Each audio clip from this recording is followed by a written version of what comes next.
We're talking today with Mr. Garret Van Solkema of Byron Center, Michigan. The interviewer is James Smither of Grand Valley State University. Mr. Van Solkema, can you start by telling us a little bit about your background?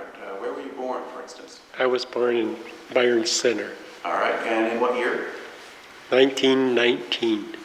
Okay. Now, did you go to school then and grow up here? Yes. Okay. And what was the school like that you went to? Well, it was small, and we had small classes, but they were very fine. I had a good time. Okay. Now, what did your family do? Pardon me? What did your father do? My dad was a foreman in the furniture industry. Mm-hmm. So did he work in Grand Rapids, or? He worked in Grand Rapids at Berkey and Gay Furniture Company. Okay. And then we went to Holland, Michigan, because Baker Furniture, and my dad was an experienced veneer man, so they wanted him there. So he got a job there. And then I started high school in Holland Christian High School. Mm-hmm.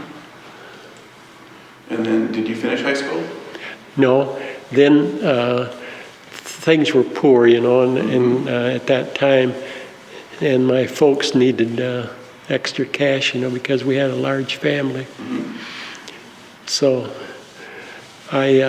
he got me a job in the summertime at the furniture company in Grand Rapids, Berkey and Gay. Mm-hmm. So I started. And then from then on,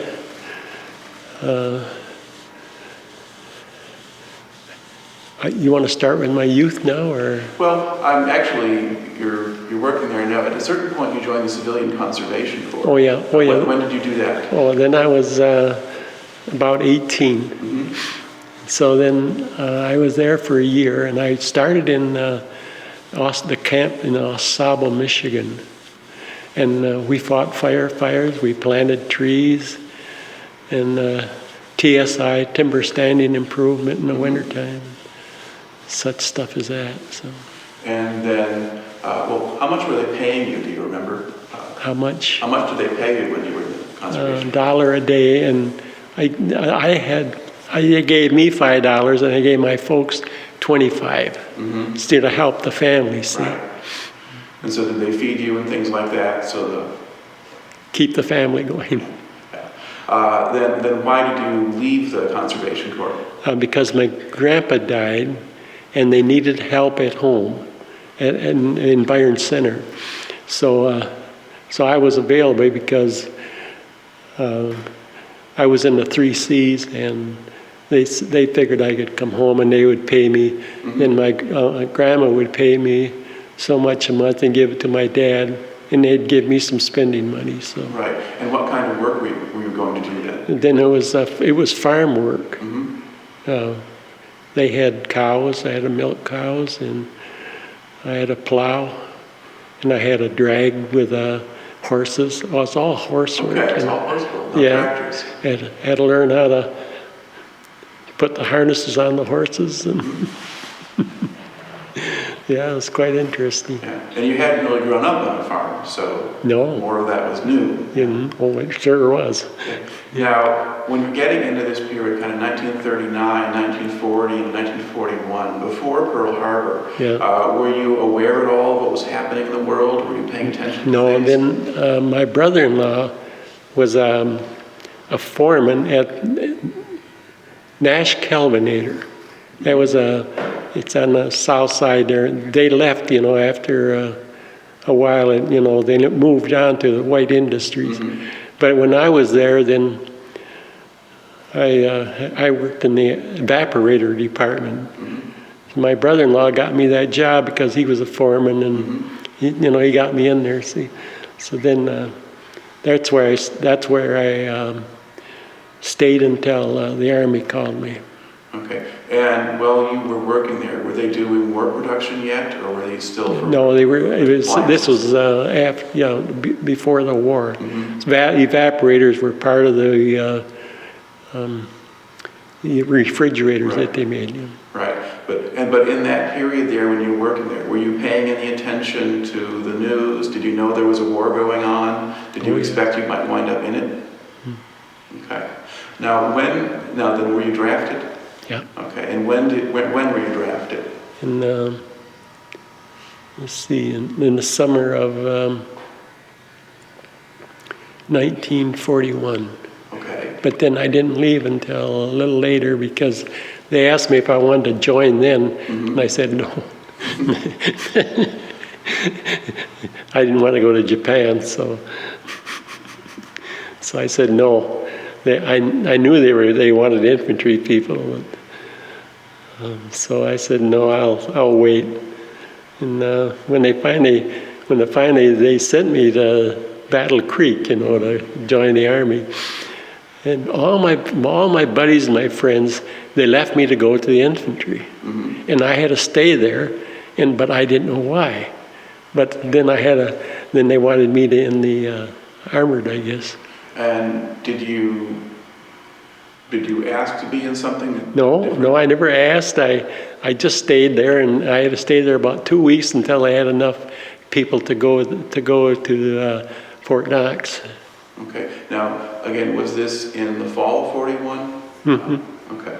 Yeah. And so you maybe had friends that were with the 126th Regiment? Yeah, they went to the so you kind of 127th, I think. I don't know. So you go to Fort Custer with the guys who wind up in the Repair Division that you're staying on.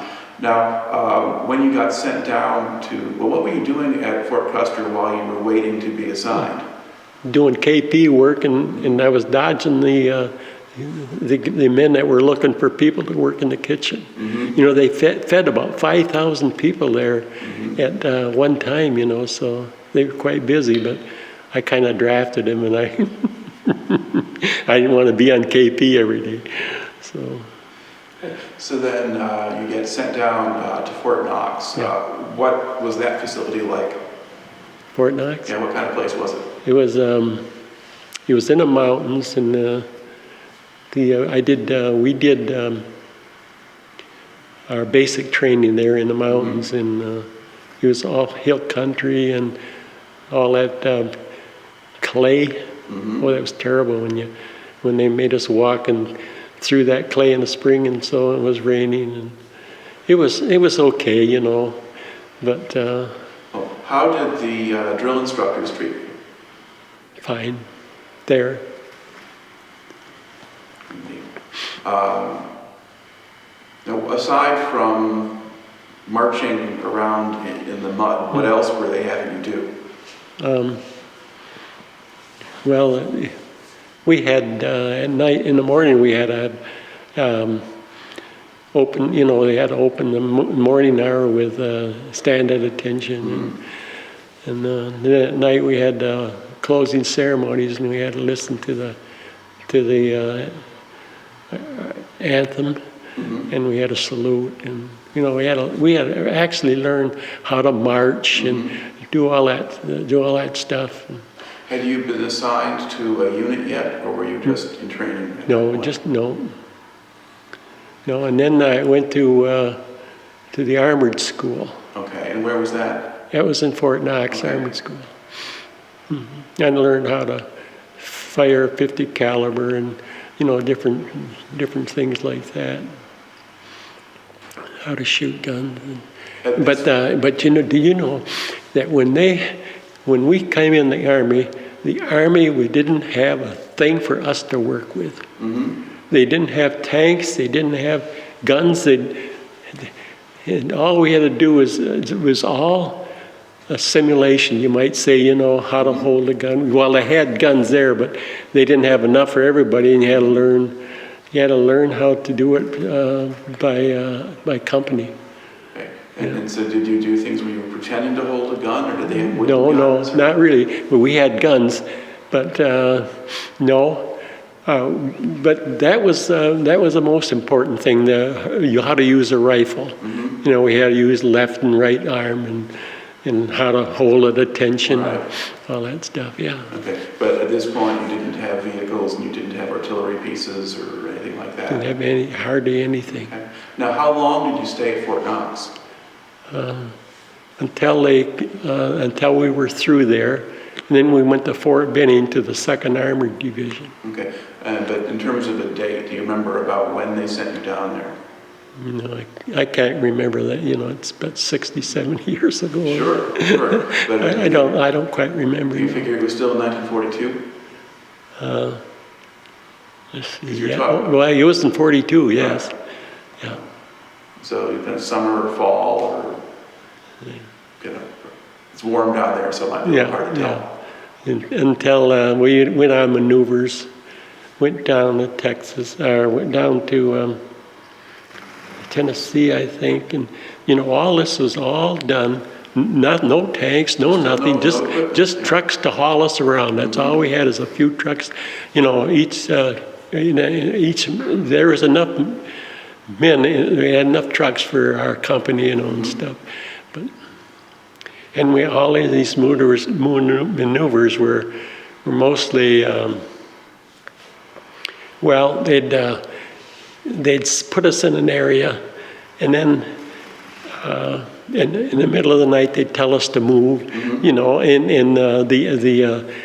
the generals would tell us where to move, and it was all, they'd tell us to move, and then there was another unit there to counterattack and all that stuff, and that's how we learned. But you still had to kind of pretend you had were you doing infantry battles at that point because you were just foot soldiers, or were you pretending you had tanks? Yeah, just pretending. Yeah, we didn't have nothing, No, we was there just camping, and then they'd tell us to move, and we'd move. Yeah, it was really wasn't really what they have today. And then how long was it, or when was it that you finally actually got equipment and things to work with? In Fort Knox. Okay.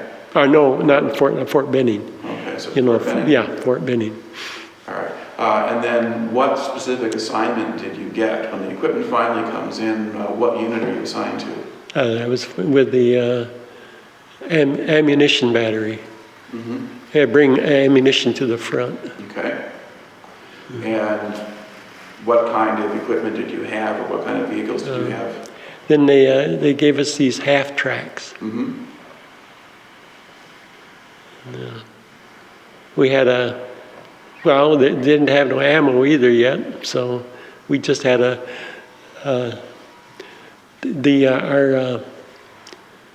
lieutenant in charge. Then he'd have us drive around and it'd simulate everything. So it was all. Yeah. Okay. Now, what was it different for you to be living down in the South than it was up here? Well, yeah, it was a little different because the people there were from a different religion than I was. They were more or less Baptist. So then they had, in our churches we never had, we never come out and spoke what Christ meant to us. See, and down there, when I went to church, and we had church in camp, and these soldiers would come up and say how they loved the Lord and they believed in Him. But then finally the pastor says to me one time, he says, why don't you get up and express yourself? Well, I says, we don't do that in our church, see. Well, then he says, oh. So then he asked me what church I went to, and he says, well, that explains it. He says, because our church didn't do that, see. We didn't have that expression of Christ in our hearts. And I always kind of kept that in my mind. When I got back to the States, then I left that church and I started to come to myself and say, now, did Christ die for me or didn't He? And I have to say He did. See, so then that come to a realization. Then I joined the Christian Reformed Church. See. Okay. Now, when you're with the 2nd Armored Division at the point when the Americans are really kind of creating armored units and things like that for the first time. And a lot of people who wound up being pretty famous later on went through. I mean, George Patton was one of them. Did he have any connection with your division, or did you see him at all when you were in training? Did I have any, what, training? You remember General Patton, and was he there? Oh, yeah. He was a 1-star general when I started there. And then he left to become a 3-star general, or 2-star general, but then he had let's see, he had, in that position, he had an armored division and 2 infantry divisions. So then he had a 3-star job, see. So then he left our division, and he thanked us all for being there and stuff, and you know, he could swear like crazy. It was terrible. I hated to hear him talk because he swore so terrible. But anything he said in any sentence, it was the swearing word, and I never appreciated that. But of course, that's the way he was brought up, and you know, that's the way he was. You know, and he was in the military too. He'd go out on the firing line and see how it felt. You know. Now, did your unit stay at Fort Knox, or did they go to other places to go on maneuvers after they had started to get equipment and things? No, we just, no. You mean in Fort Knox? No, it's all we did is train there. But then, where did the unit go after Fort Knox? We went to 2nd Armored. Right, and where did you went to Fort, so you went to 2nd Armored, you went to Fort Benning. Fort Benning. Okay, and then where did you go after Fort Benning? We went on maneuvers. Okay, and where were the maneuvers?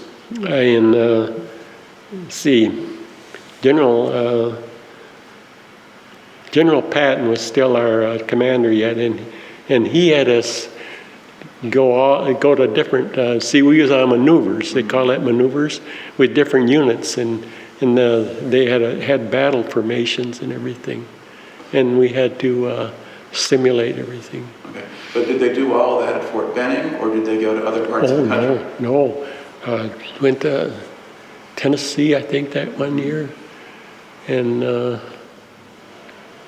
we went to North Carolina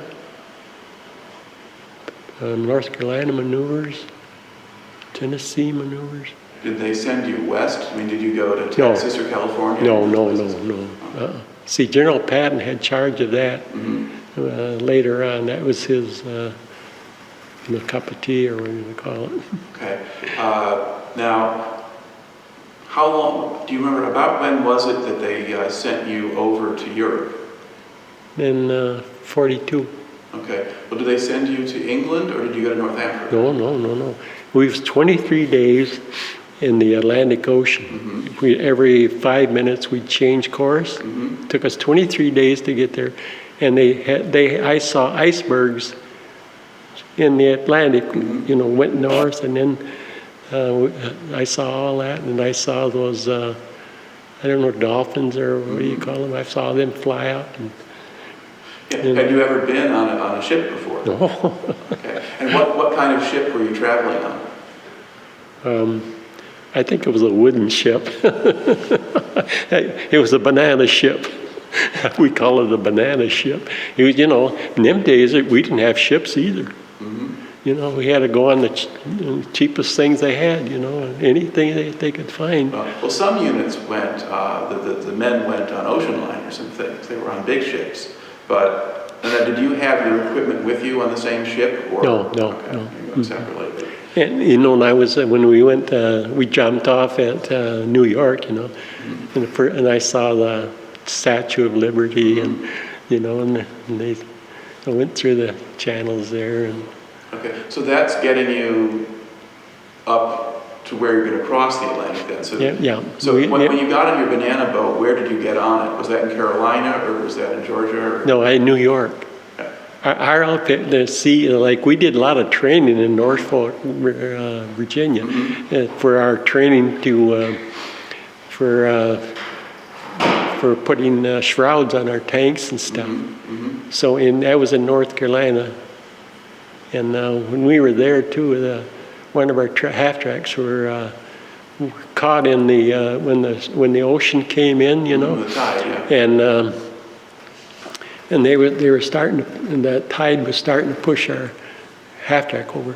So we had to climb on the side, and that thing with that ocean would just push that boat right up, and just about made it, and then it come down, and finally it settled. But, we saved it. Okay. We saved that half-track. All right. Now, did you go from North Carolina to New York next? Was that how it worked? No, we went to and then we went to the Carolina maneuvers. Okay. And then we was there for a long time, and we did a lot of maneuvering there. In that. Now, did you finally have all your equipment yet? I mean, Yeah, we had all our equipment by that time. Yep. And were you still carrying ammunition? Was that still your job? No. We never carried ammunition. Well, I mean, but you said you were originally with an ammunition. Yeah. But there was no ammo in there yet. Okay. No. But was that still the unit that you were with? Okay. I was with the 14th at that time. All right. And then when they finished the Carolina maneuvers, did they ship you out after that, or did you just go back to base for a while? No. Then we went to, I think it was Pennsylvania. We stayed there a little while until they got organized. You know, it takes a while to organize a trip to Europe. Okay. And so then you get to New York. When you were in New York, did you get to go and see the city, or did they just put you on a boat and send you off? No. We did most of our things in Philadelphia. We couldn't go to New York. We couldn't get out of in Philadelphia. But we went to New York, and then we climbed on that boat, and you know, I went through that. They got in New York they have an underground thing. I don't know what you call that. Tunnel. Huh? That tunnel, yeah. We went through that tunnel, yeah, to load, yeah, on the boat. Okay. Now, when you're on the boat and you're crossing the ocean, you're with a convoy. You said you saw icebergs and you saw dolphins, and the convoy was zigzagging a lot. Now, were there any U-boat scares? Oh man, all the time they dump these. Depth charges? Depth chargers off all the time, all night long. Anytime they were just dumping them off because they were following us. See, so we went. They thought we were going to England. See, where are the Azores? Azores are farther south. They're off between Portugal and the U.S., so they're right in the middle of the ocean. Okay, and they thought we were going to go to England. See, so then we got the Azores. We saw that, and they switched and went to North Africa. North Africa. All right. And then, see, we kind of left the U-boats, or kind of lost them, I guess. I don't know what it was, but at least you figure it anyway.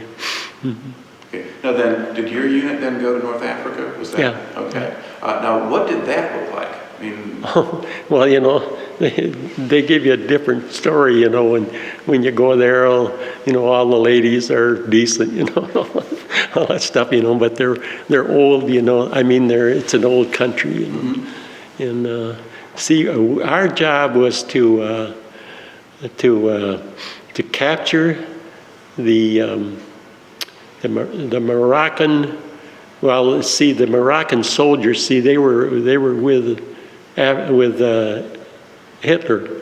You know, that whole North Africa was with Hitler. Yeah, well, that had been run by the Vichy French government. Yeah, we'll see. Right. And they were, so we had to win that country over. And we had a battle. We had some battles there with them. But our outfits, we had about 6 days there at Joppa, I think it was. But we landed in three or four spots there. So, but then we had to win the Moroccan government over, and so, and I think we did a good job. So then we went to then we traveled along the North African coast and went to Tunisia, I think. Yeah. Well, you get to Algeria and then Tunisia after Then that. we the first armored was there because they went to they went further into the Mediterranean, and they landed close to Tunisia and stuff, and they took that place. But then the English on the right, the English start fighting too, and they were crossing and they were pushing these Germans over into Tunisia so that they could get out. See, well, we had to go over there and stand by and help. We went south. See, because those Germans, they'd maneuver around and go to the back of you and then push you, and have a war. Yeah. But we had to stay there and hold that, and so they just marched right up, and then our airplanes, would sink their boats when they tried to get across to Sicily or to not Sicily but Italy. Yeah. So then, because I guess what had happened in North Africa probably before you got there was that the 1st Armored Division and some of the other units had some very bad fighting with the Germans, and the 1st Armored was shot up pretty badly. And somebody who was with that unit had told me that they kind of got new equipment and then they kind of gave it to the 2nd Armored. Yeah. So eventually you're kind of replacing the 1st Armored or taking over. Well, we had to be there, but. Now, did your unit do much? Did you have to fight the Germans in North Africa, or did other people do that? Yeah, we had it was a standby thing, I mean, on the line, and when they never really came to us because they'd try to get out, they'd try to get to Italy, see? Yeah. Okay. Now, what do you remember just about Tunisia and Algeria and these places? You were, this kid from Michigan and so forth, and hadn't been overseas. What did they look like? I mean, what did the place look like, or the land, or the buildings, or? Well, there's a lot of Arabs there, and I have no respect for Arabs. Not one. They'd steal from you, and and to this day, a lot of people in America believe that we can deal with them. You can't, because they have one religion. It's one religion. It never change, and they believe in Muhammad or whatever it is. And if you don't believe in Muhammad, you're an enemy. Now, people in America don't believe that. They're going to come over here someday if we don't kick their butt right now. A lot of people have a lot of different views of it, and really there are a lot of different kinds of Muslims. But the important thing for us here is that the impression that you had at the time, when you saw the local population, the relations between them and the Americans were not very good. No, they weren't. The Arabs, women weren't very. They weren't dressed nice, and I don't know. I never had anything to do with them, guys. I didn't want to get involved with them. I didn't want to get the clap Did you see anything or the dog. We call it the dog. Did you see anything of the French population? Well, the French the French in that's the French people in Casablanca, and so they were nice. They were nice ladies.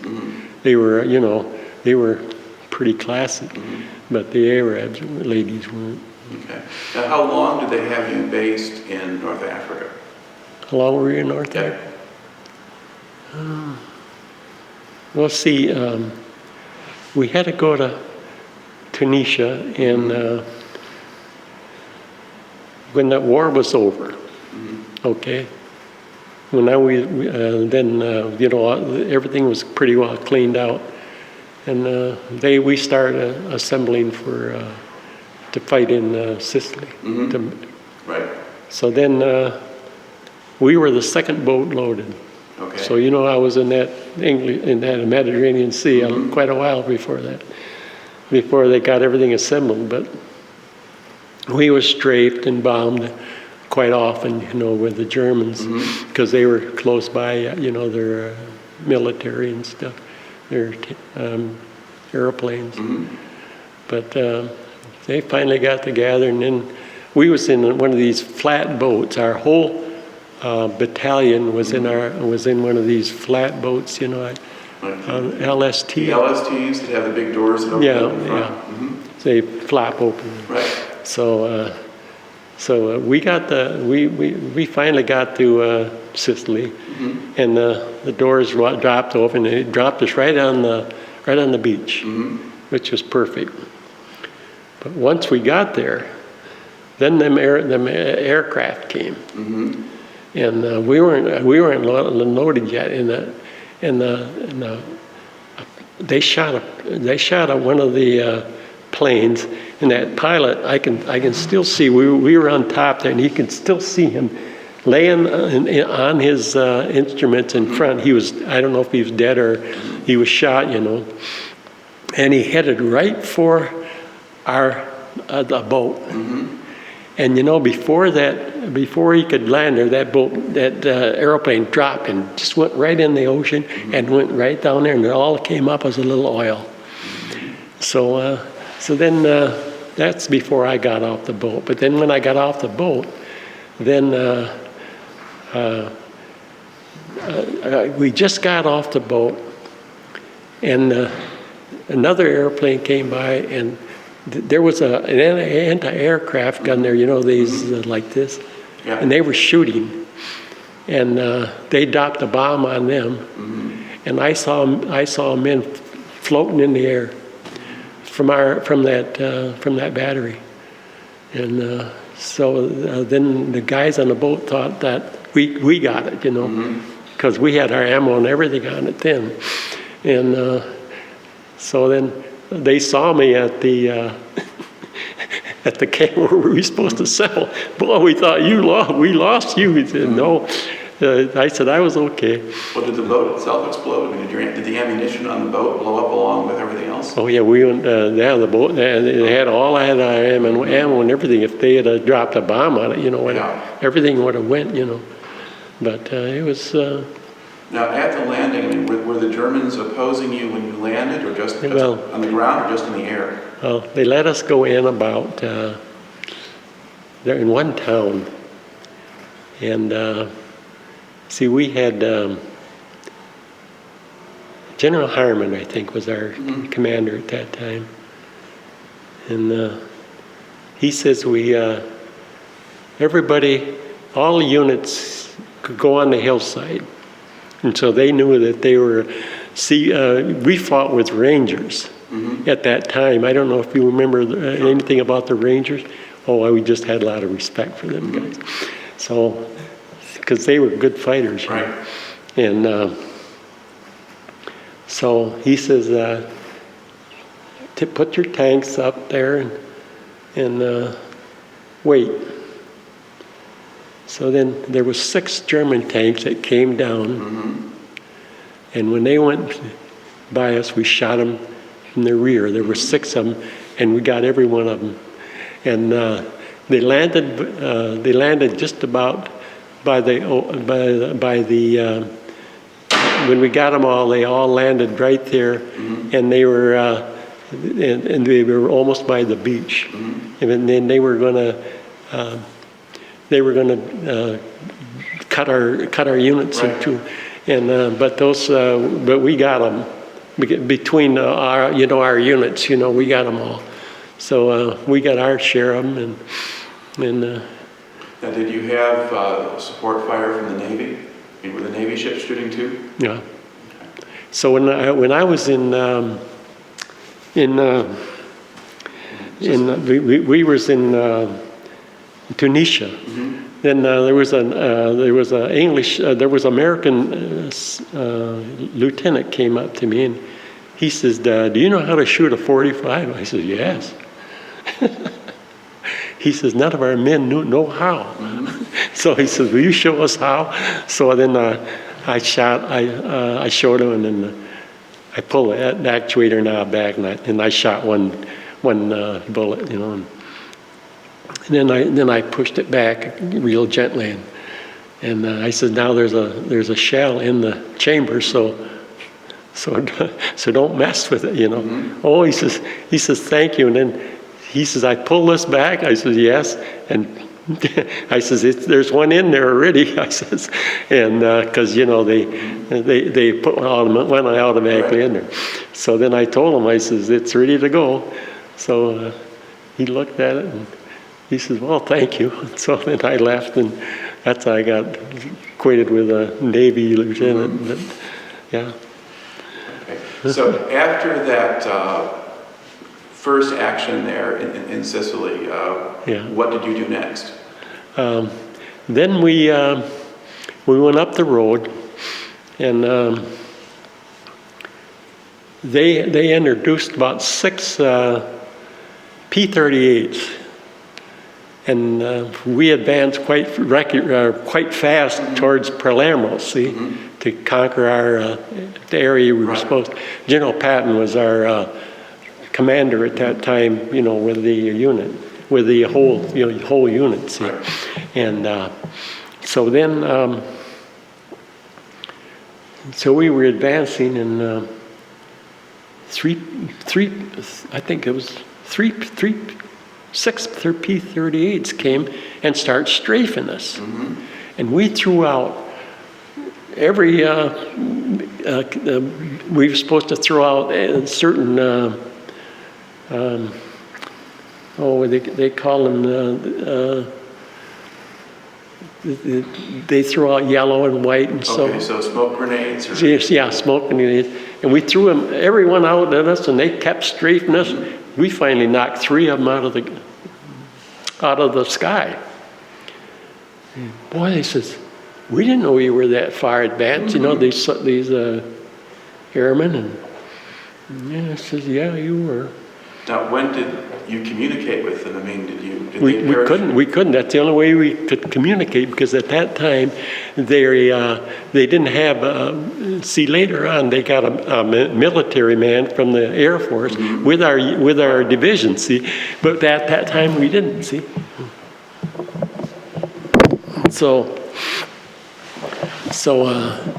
at that time we had. We shot 3 of them down, and then we was in Sicily about 6 months, you know, and we had to settle that country down. Right. So and we were in Palermo, that was the capital. So then finally they loaded us up again, and we went to England. Okay. Before we go there, did you see much of the Italian population or the people? Oh yeah, we ate with them, and one time. They always, you know, them people, they loaded your plate. If you got, I don't know what they call it, but is that spaghetti? Yep. Oh, they'd put a plate full that high on you. And if you didn't eat it all, then the cook was no good. But if you ate it all, then the mammas were happy. But if you didn't eat it, so then they told us, if you go in the ocean, in the Mediterranean Sea, and you get us some fish, then we'll cook you some fish. So my buddy and I went out there. We had a teller mine. We found a teller mine, and so we had that, and we put a offensive grenade in that. We could put it right in the top of that, and we unloaded it, and it fell out of his hands. And it fell right off the boat instead of him throwing it out there. Yeah. It fell right, and there we thought we thought we was going to go sky high because that thing was going to explode. And so we got out of the way of that thing, and it finally exploded. Some fish came up, so we brought them back. So this Mama Mia cooked them for us. And so my buddy, let's see, there was about 4 of us there. And so then them people, they all, them Italians, how they are, they're all, yay, they're nice people, but they're happy, So we're eating there. Oh, Gildersleeve, that was one of the guys that was with us. He says, boy, if I get that head, he says, something's going to happen. He got the head and the piece of the fish on the head, and it came out to him.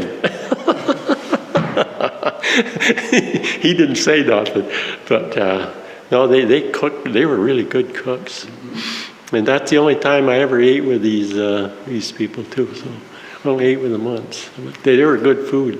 They were good cooks. Okay.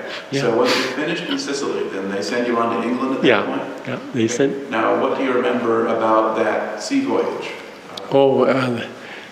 They one of the not one of our boats, but I don't know where it was, a boat that they let those mines, they just let them drift in the ocean, in the lake, in the sea there. And one of them hit one of the boats and exploded. But we had to keep moving because they had U-boats in there yet too. So we didn't capture all of them yet. But so then we finally got to the Rock of Gibraltar. So the captain of our ship, he was from Indianapolis. He graduated from Indianapolis. And down below was a friend of his in a U-boat. And he was talking with him. And so we was going real slow, We were still traveling before we went through the straits, And so they rose up, and I saw that submarine come up. Yeah. What was it, at least an American submarine? It was American submarine, and it was a friend of his from Indianapolis. And they were talking, and they didn't stay too long, and they saluted and said hi, to each other. And then of course, he went on.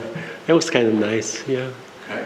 And then did any other incidents happen on the way up to England? No. Was that an easy trip? No. I saw the Rock of Gibraltar, and on the other side there, it's kind of, it's all rock, Right.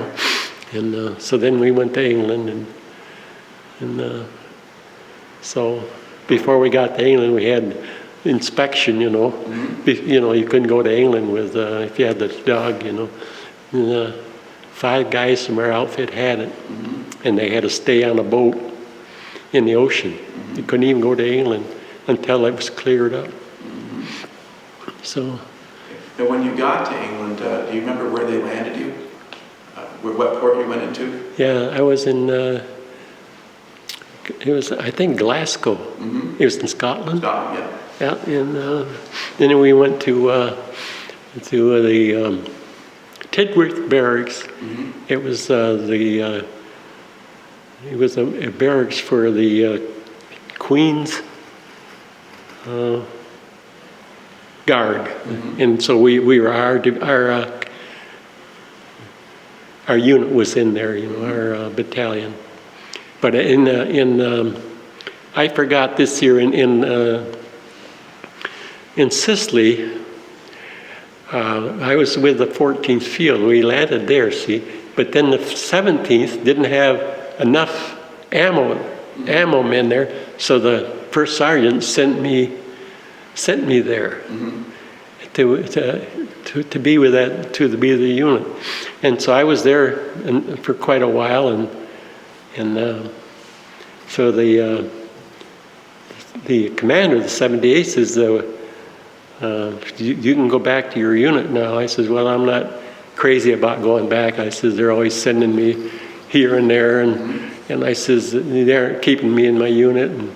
And when I was in the States, and they were always sending me to these whorehouse duties and that kind of stuff. And I says, I didn't appreciate that. So I says, can I stay here? Well, he says, I'll see. So the commanders let me stay, and then my unit went back to the 14th, and I joined the 78th. Mm-hmm. That's how I got in the 78th. Okay. Now, what was the 78th?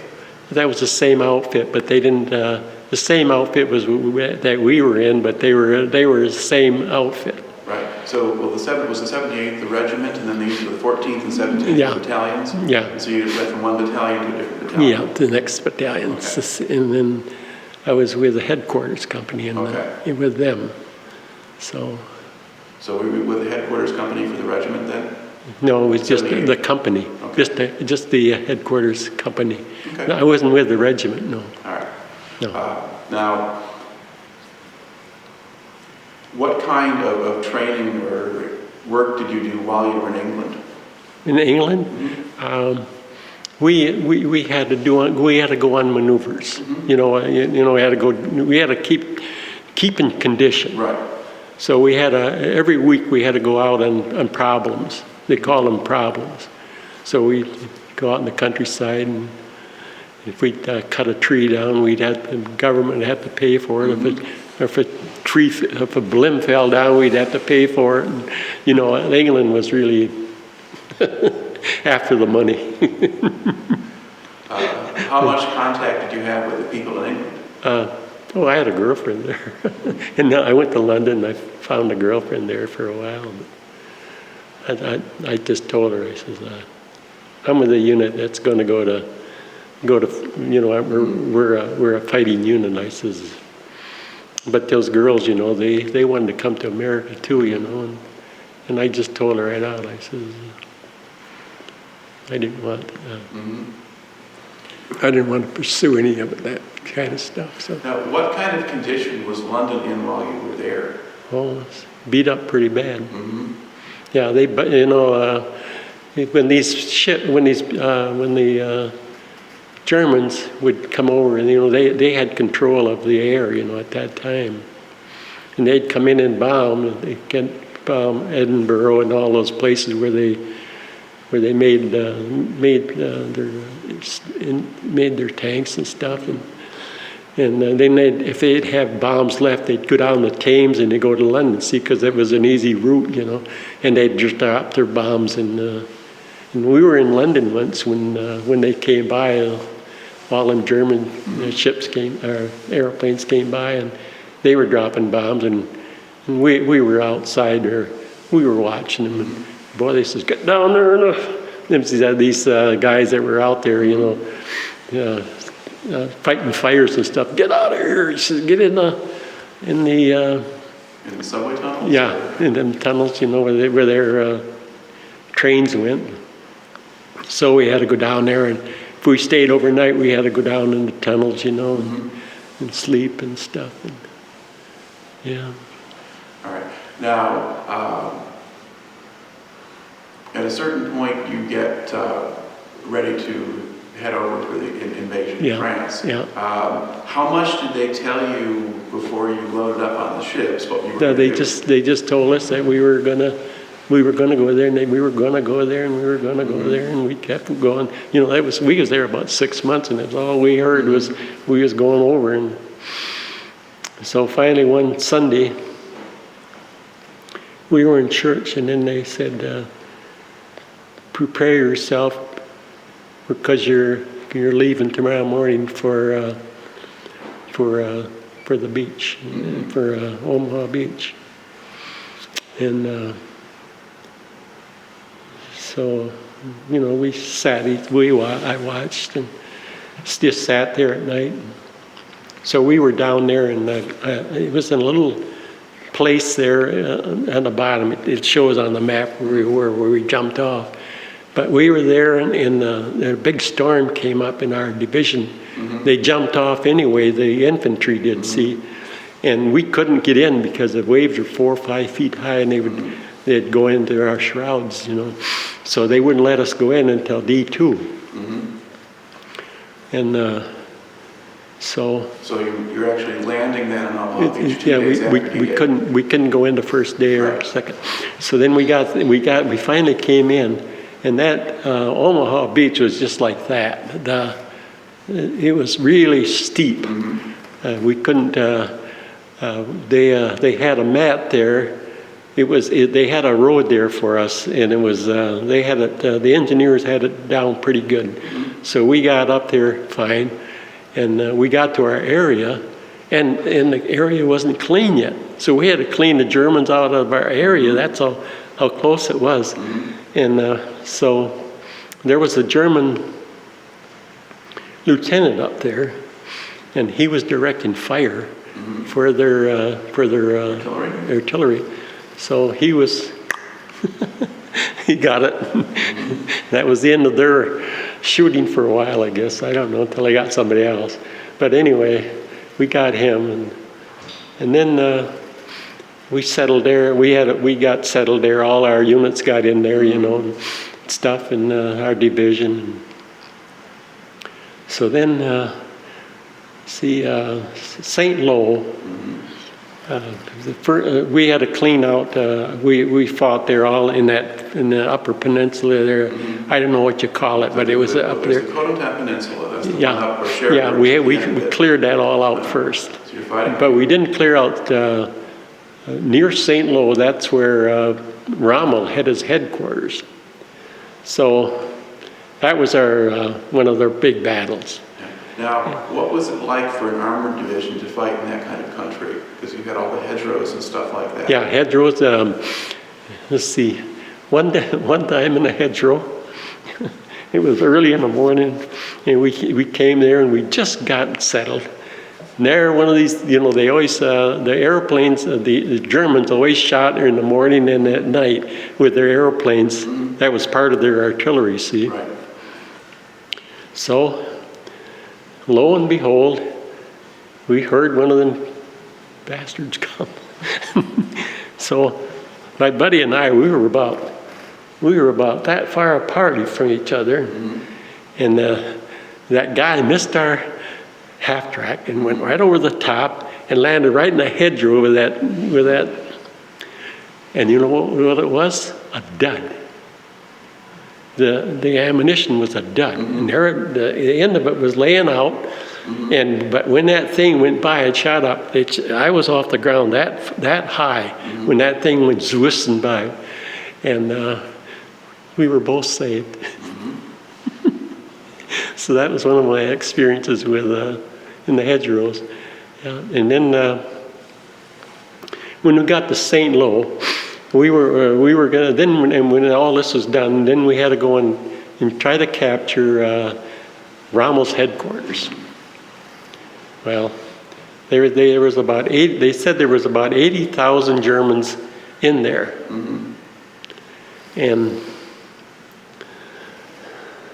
with all their equipment and all their armored and stuff. And so our division was supposed to go. We went we went through St. Lo, and it was all bombed. There was nothing left. There wasn't a building left in that. And we went around to the back. We went around to the side. We tried to get to the back to that road that led out of that thing. And the 3rd Armored Division was supposed to come on this side. See, they come in over here, and then they were supposed to join us here. But they never got there.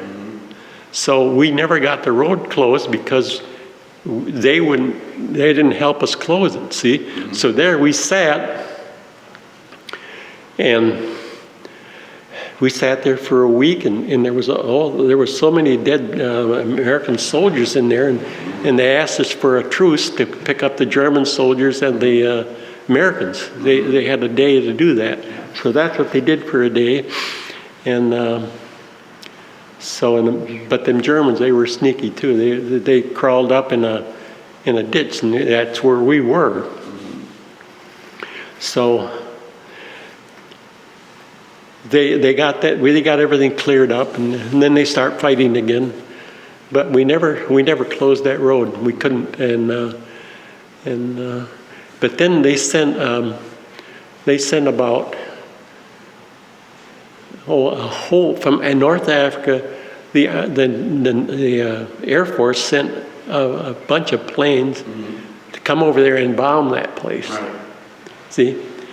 And so they did, and they knocked 3 of our planes down. And I watched those planes. I watched them. They blew them up. Now I don't know if there was some ammunition left in those. There was some ammo left, but they got them before they unloaded. See, and they just blew right up. And I saw 3 of them destroyed, but they bombed them. They bombed that place, and so then they on this one side, there was on this one hedgerow there, we had the Germans were coming in, and they told us, I was in you remember they call them bazookas? Yes. Well, that's what they gave me, our bazooka, and I had it on the back of my head. So I'm sitting there, and you know, I'm getting tired. So I just got off in that ridge a little bit, and there old General Brooks came by and says, "Get your rear end up there," he says. "Their Germans are out there," and they knocked out one of our 702 tanks, and that was they just shot it out. And he says, "They're coming." So he says, "Get up there and do your thing," he says to me. And he was our division commander was still there, and he was riding in a Jeep. And so with that, so that's what we were. And so then there was some of the light tanks. They came behind us, and they came behind us, and you know they didn't show up, but they were there, you know, in case things were really going to happen, you know. But then all of a sudden, the Germans retreated. So then we got back down, and but we were by a creek, and it was dry. So we put our 90 millimeter up there. Our Began a tank gun? no, it was it was an anti-aircraft gun. Our 90 caliber. Was that a 90 caliber? 90 millimeter was the big anti-aircraft gun, yeah. That was, yeah. Well, I put that down in there, and so then we were expecting them to come up, but then some unit from the was a little further up there. They captured them guys. We didn't have to. So then we pulled back, and then we finally pulled out of there because we didn't close the road. But we got a lot of them. You know, the Army, the Air Force got a lot of them in there, but we never closed that road. And it's one of the big battles that we had to retreat, but we never, you know, we couldn't because there were so many of them, you know. Well, but that country wasn't very good for tanks to fight in No, the first place. And that was where the Germans depended pretty heavily. But I didn't tell you this either, that they sent, the 3rd got bogged down in, the 3rd Armored got bogged down in St. Lo, and they sent General Rose from our division. He was our, see, we had Combat Command A, Combat Command, he was in Combat Command A, and he was our commander. So they send him there to the 3rd. And do you know, he joined the 3rd, and they captured him there. And he was reaching for a cigarette in his pocket, and a German shot him. German soldier shot him right there and killed him. So he didn't have much action after that. Now, after you got through St. Lo, not too long after that was when the Americans broke out from Normandy and you got out into the open country. But I got to tell you a little story there too. With the British were there fighting the fighting, but they didn't do much. And so we went up in that area, and we cleaned it out, and so we took their area over. Well, the old Germans didn't. I don't know if they didn't know that we were there, and they threw about 80 shells at us. And so I had my foxhole dug. I had a real slip, and I went and fell in there, and I put my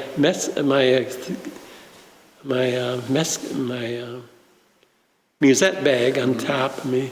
So, and lo and behold, when I showed you that part of that, yeah, and it must have hit the ground, and then it hit my bag. So I got that out of there.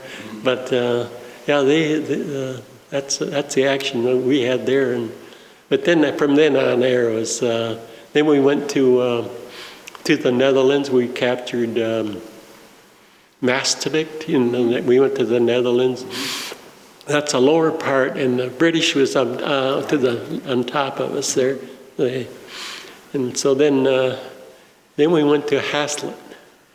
And there we we cleaned out that town, and those people thought so much of us that we liberated them from the Germans, that they set up a camp for us to come back and enjoy ourselves. We could go there, and then I went there a couple times at the end of the war. But anyway.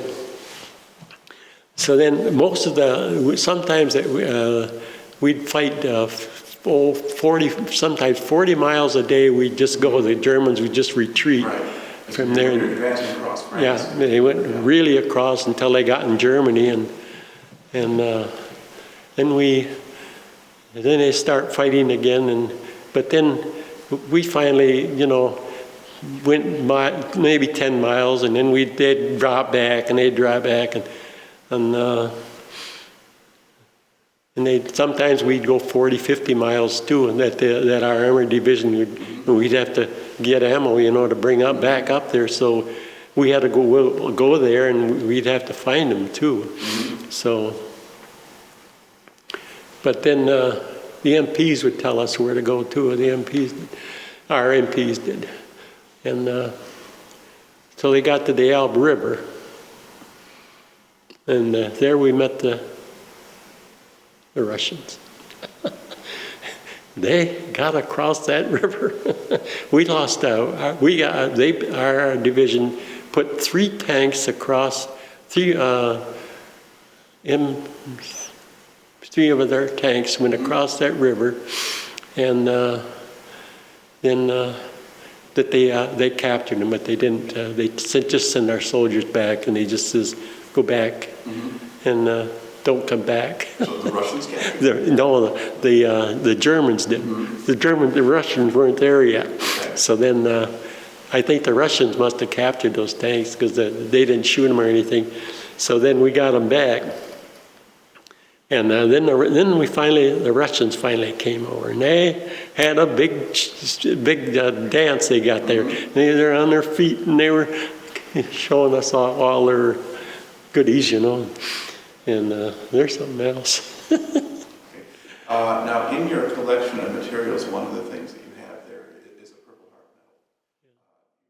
Tell us anything about kind of where and when you got one? Oh, I got wounded in Pallenberg, Germany. Pallenberg. And what was happening then? That was where the end of the you remember they had, I think they call it the Ziegfeld line. Ziegfeld line, yes. And there was, I think, 3 or 4 pillboxes there. And we went up there and we made direct fire on them, but we couldn't, we were supposed to capture them. So the infantry came up, and we were stalled because so then they were starting to shell us. You see, they had big piles of slag there from their coal mines, and they'd sit up there and they'd shoot. And they'd see somebody if they'd see somebody, or they'd just something would disturb. Then they'd put a shell there, and one of them shells hit my hit my face here. I had 17 stitches. And so I was in one of their, this was early in the morning too. And then I was in there and I were getting fixed up, and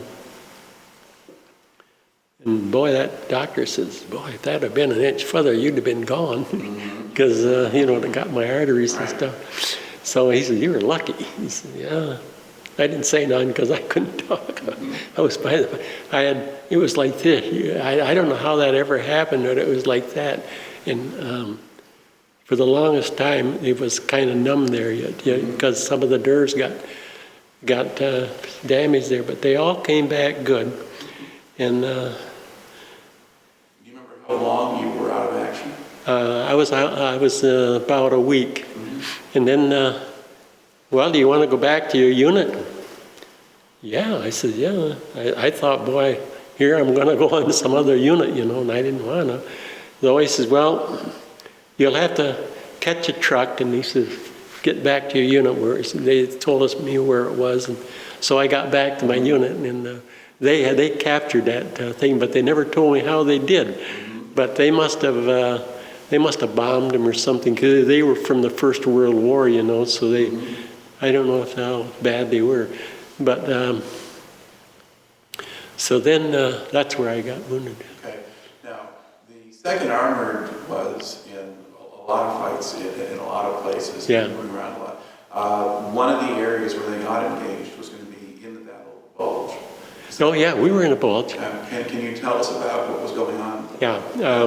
Okay. We were in by the Meuse River. That's in Belgium. yeah. And so then we were ready for dinner, for Christmas dinner. They had it all cooked and everything for us. You have to go down there, and the Germans broke through. You have to go down there and see if you can stop them. And they came through, and so then we was there, and then a guy came up to us, and he says, the Germans captured my wife and my family, and they're in the basement, and will you please come and help me?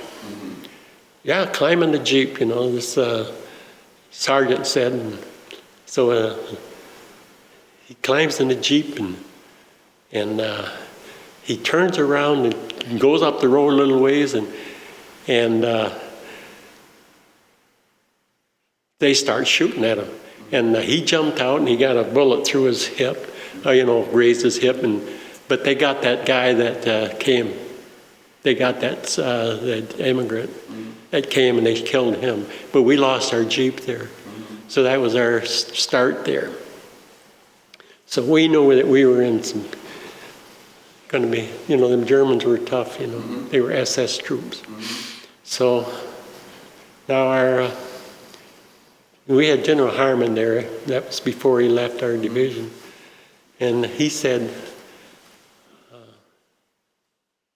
we don't capture any German prisoners. Okay. He says, you know why? We shook our head like this. He said, Normandy. Yeah, Normandy, is that it? We call it Normandy, I don't know, Normandy. Well, anyway, he says, they loaded some infantry up there, and there was about 50 of them. He says that they didn't, and they shot them all. But he says there was 3 of them that left that they didn't kill. And he says, so they start talking, and they said that that's what they did. So he says, I don't want to see any prisoners. General Harmon said, okay. So the next morning, they came, and our division stopped them. They were about, I'd say about 50 miles from the coast. Was that? Well, 50 miles maybe from the river. Not, the coast was farther away still. Was it? But they were trying to get across the Meuse River, and they didn't get there. Oh, well, anyway, so then we stopped the Germans there, we stopped the units that were set there. And then we turned around and we finished them all off. I don't know, I think we got about 56 tanks at that area.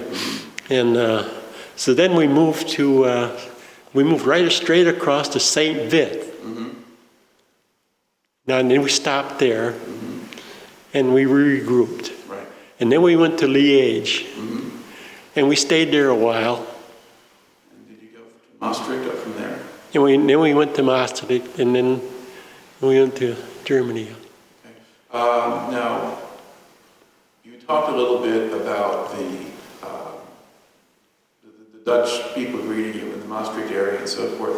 What impression did you have of the German people when you got into Germany? In Germany? Yeah. They were nice people. They were decent. They worked, they wanted to do everything for us, do our washing, we'd give them. Were they doing that before the war ended or mostly after? No, they were pretty nice people. And one time I was eating and a little girl came up there and she just kept looking at me and looking at me and looking at me, and I was eating and they gave us sea rations, So then I handed her a little sea ration cookie. Boy, she ran right out. And she had this little smile on her face. And of course, the Germans didn't feed them people either very good, because their food wasn't very plentiful. So then we stayed there a little while, and that girl would come there every day, and I'd give her a little cookie, and she'd run back home. And she finally got a little friendly with me, and she came up to me and she finally kissed me on the cheek. That little girl did, and I thought that was the nicest present I ever got from that little girl, because, well, she appreciated what I did for her, But that's a little German girl, and then. German people were really nice. I thought a lot more of the German people than they did of the Hollanders or the French. Now, are there any other kind of incidents or things that sort of stand out of that actual period when your unit is in combat? Well, we finally, our division, President Truman, this was at the end of the war, and President Truman was going to the Potsdam Conference, and he says, I want the 2nd Armored there. Well, we couldn't figure it out. He told the Germans or the Russians that it was honor guard. Oh, they accepted that. But, in the meantime, they gave us the airport, the Tempelhof Airport. So that was another mistake. So then they were all on a podium there, and General Patton, I don't know if them white horses, they came to America, and they had a show here in America. Well, we saw them. General Patton must have brought them white horses because he saved them, see, because the Germans were going to kill them. Right, they were the lips on our stallions. And he saved them all. So he brought them up there, and all those men and them horses paraded in front of us and showed what they could do, and they were beautiful. Yeah. If you ever get a chance to see that, then people really know how to ride horses. They'd stand on the top of them, and they'd have their hands, and they'd come next to their guy, and they'd hold hands. They were something else, and they'd climb on the side, and then underneath them, and they go around, and they were something else. And from where you were, could you actually see Truman? Yeah, we were in Berlin. Yeah, we were in Berlin, and on a podium. The Russians had that up there, and they were Stalin, Churchill, and President Truman, and all their aides, and some of the big generals, Zhukov from the Russian army, and General Patton was up there too.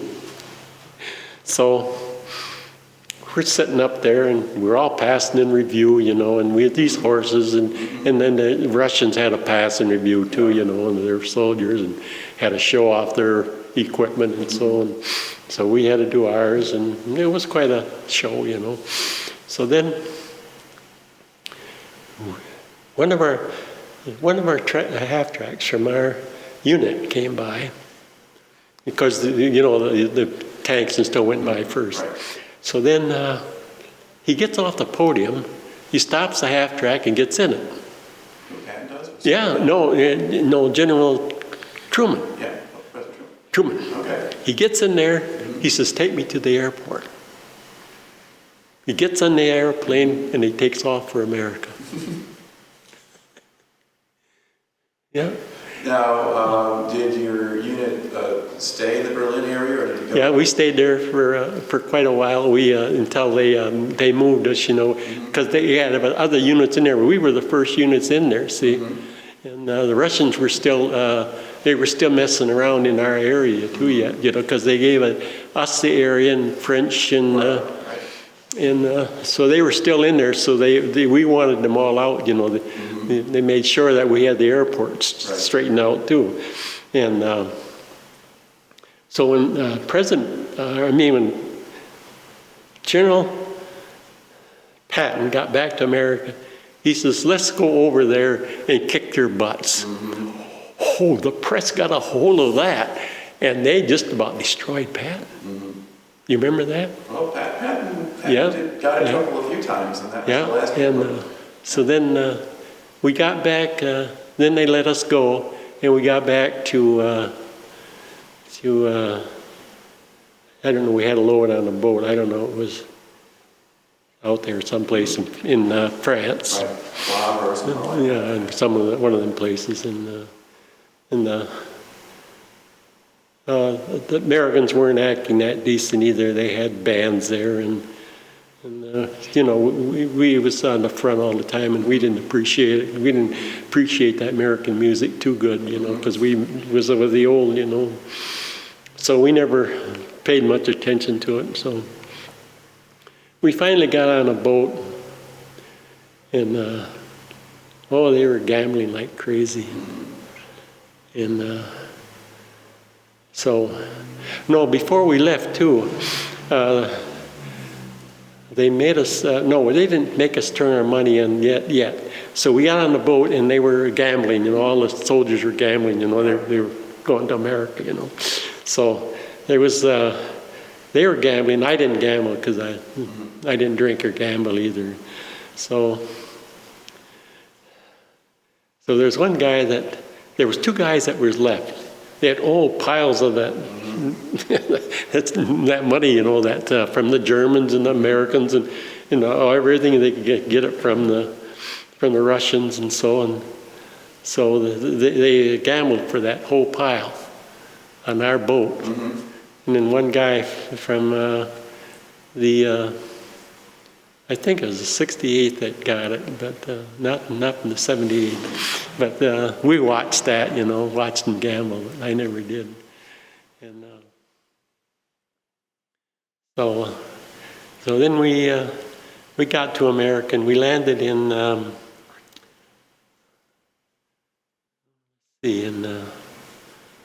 I think Maine. Is it Maine? Is there a port in? It's Portland, Maine.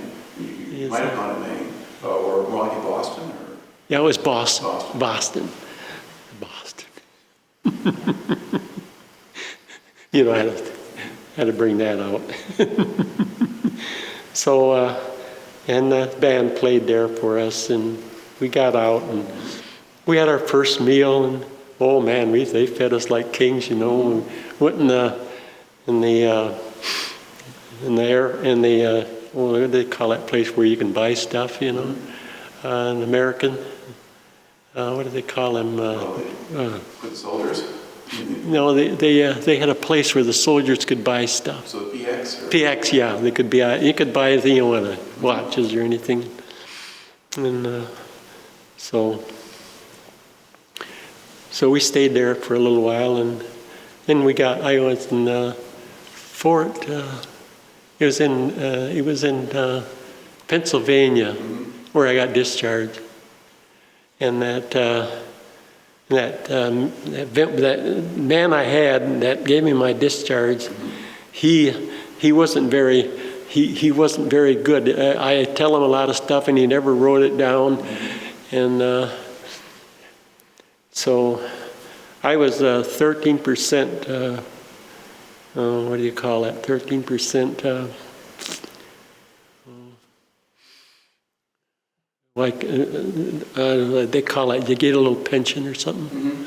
So the doctors, they wanted to keep me there because I had such low blood pressure. And they couldn't figure it out why I'd had that low blood pressure. But see, when I went in the service, I had an 09 blood pressure, and then when I came out of the service, had an 08. So they wanted to keep me there. But they wanted to keep me there, but I wanted to get home because I was away from home for 3 years, and I wanted to get home, and I didn't want to go. I should have went into the Army and got that straightened out, but I never did. But they was wondering why, and they wanted to keep me there badly too. But I said, no, I want to go home. So they let me go home. Okay. Now, when you got home, what kind of work did you go into? Oh, then, see, when I left there, I was telling you that I had worked for Kelvinator, and they were still working yet. So I had to go in the evaporator department in the back there, and so then I was there for a while, and the man says to me, he says, my wife's going to have a baby. Could you take my place? And I said, sure. I said, I'll take your place. I work days. See? So, and it all turned out when I got back that he wanted to bump me. So he thought he had the seniority, see? But he didn't know that I was in there before the Army. He thought I got in there after the Army. So they thought, I don't know if it was a union or something. I never liked the union because they, when they were they always bucked the Army and everything, and I never liked them. So I never paid much attention to the union, and I guess they didn't like that I didn't go to the union meetings or anything. So then they thought they could bump me, but then McCoy, he was working there too. He was a brother to that McCoy that played baseball in Granville. That was a McCoy. He was relation to him. He told me, he says, when did you come in here? I says, in 38 or 39 or something like that. Oh, he says, you got more seniority than that guy. He says, challenge him. So I challenged him, and I won. So he had to move up. And they still didn't like that. The union still didn't like that. So I stayed there for a while, and then I got back, and my brother, he liked to farm. My brother liked to farm, and he says, I don't like to farm alone. Will you help me? So well, I didn't know. I wanted to stay in the factory too because, pay was good and stuff. But then he's kept begging me, and so then, so I said, okay. So I quit my job at Kelvinator, and then I helped him. He wanted to farm in a farmland in Burnips. So he said, you come with me. So then I came with him. But I wasn't a farmer in the first place, So I went with him, and that was the end of my career as a farmer. So, you want more? I think that last question that I had is, how do you think that your time in the military affected you, either as a person or in terms of what you wound up doing later or anything else? Well, when you're in the Army, kill or be killed. That's the first thing they teach you, kill or be killed.